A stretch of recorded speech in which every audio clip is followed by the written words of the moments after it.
Hello, and welcome to the This Happened Today in History podcast. I am your host, Mr. Miller.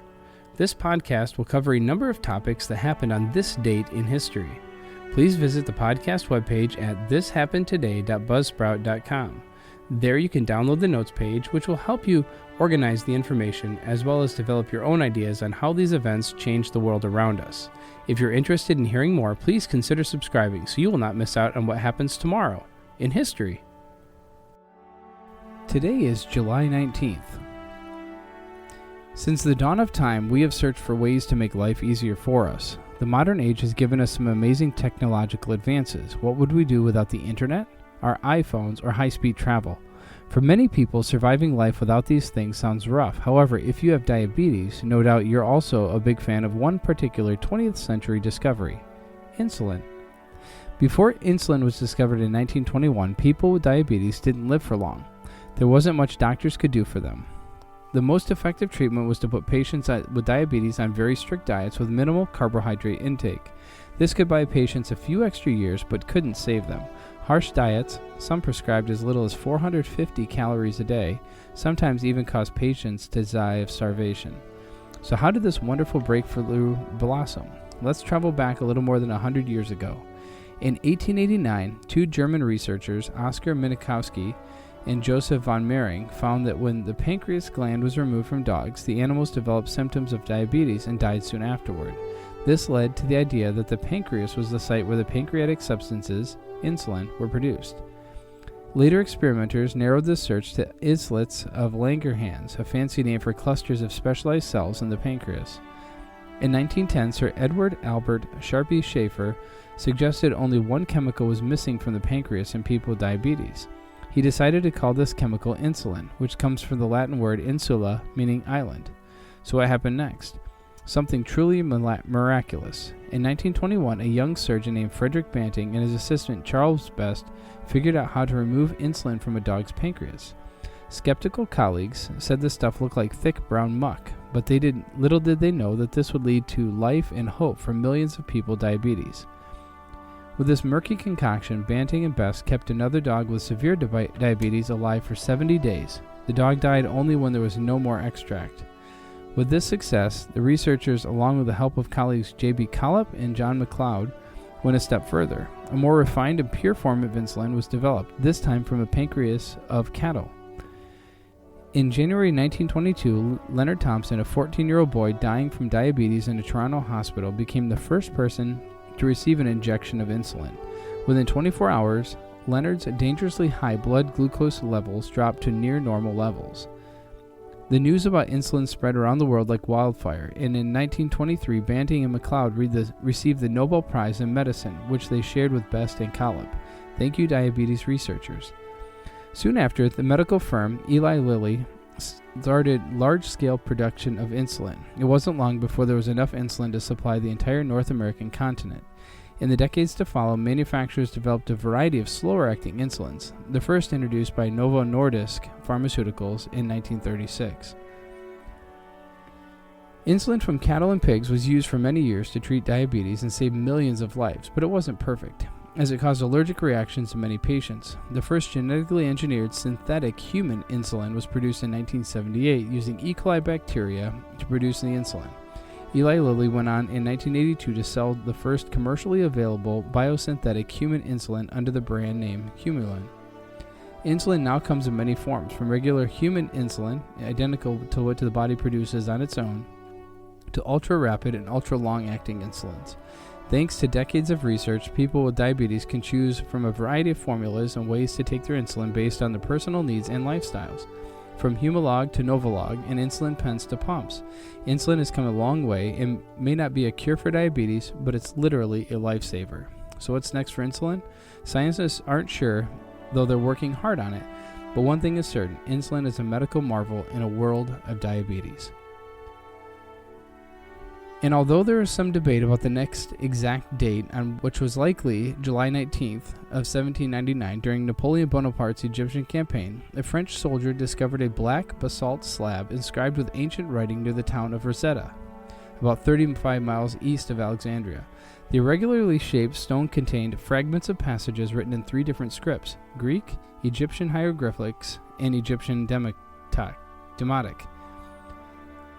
The ancient Greek on the Rosetta Stone told archaeologists that it was inscribed by priests honoring the king of Egypt, Ptolemy V, in the 2nd century BC. More startlingly, the Greek passage announced that the 3 scripts were all of identical meaning.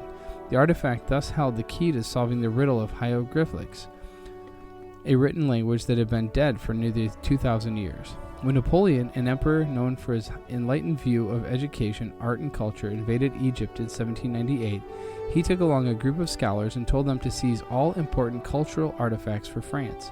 Pierre Bouchard, one of Napoleon's soldiers, was aware of this order when he found the basalt stone, which was almost 4 feet long and 2.5 feet wide, at a fort near Rosetta. When the British defeated Napoleon in 1801, they took possession of the Rosetta Stone. Several scholars, including Englishman Thomas Young, made progress with the initial hieroglyphics analysis of the Rosetta Stone.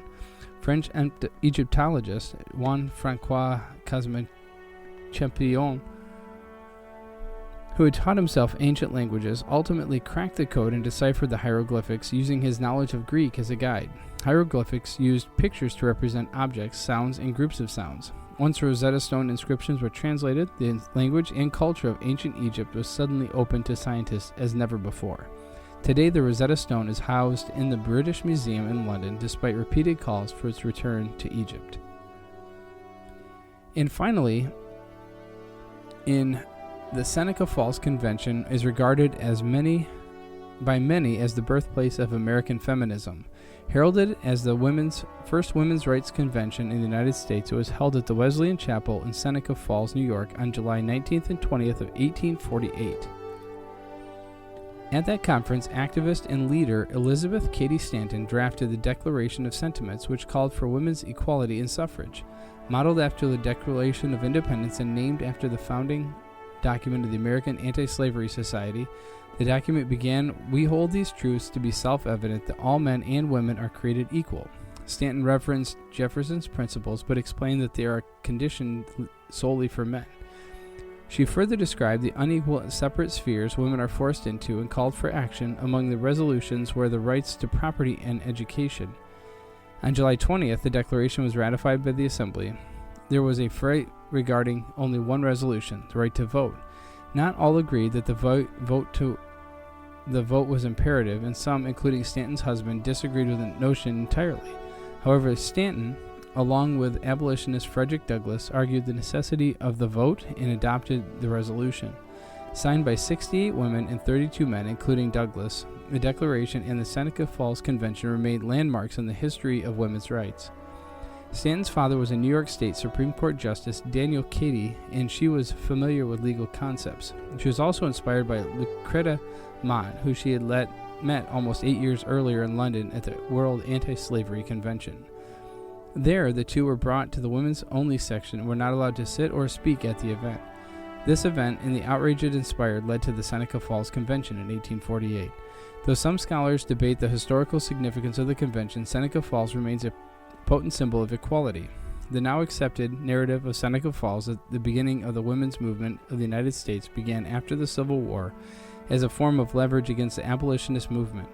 Historian Lisa Tetrault explains in her book, The Myth of Seneca Falls, that at the time of the ratification of the 14th and 15th Amendments, suffragettes such as Stanton and Susan B. Anthony were angered by the idea of the vote going to black men before it went to women. Thus, there was a need to remember how the women's movement began, and Stanton and Anthony commissioned The History of Women's Suffrage, a 3-volume participant history of the movement. Beginning in 1873, women began holding anniversary events for the Seneca Falls Convention. With each anniversary, the story became more elaborate and complex, creating a false narrative that the event was more than it seemed. Though the entire convention excluded poor women and black women among other minorities, it was groundbreaking that women could hold this event at all. Over 70 years after the convention in Seneca Falls, the nation ratified the 19th Amendment, which granted women the right to vote in 1920. This victory led to the work of prominent feminist leaders in the 1950s and 60s, ushering in a new age and a new hope for women's rights. You have been listening to the This Happened Today in History podcast. I thank you for listening, and I hope that you have enjoyed learning about historical events from the past. Thank you to the following websites for their information regarding today's topics: thepeoplehistory.com, Insulin Introduced at diabetes.org, the Rosetta Stone found at history.com, and the Seneca Falls Convention begins at constitutioncenter.org. The music used as the background track for this podcast is Americana, created by Kevin MacLeod on incompetech.com. If you enjoyed this information and would like to hear more, please consider subscribing, as this will keep the historical events in your feed in the morning for each day. I hope you have a great day.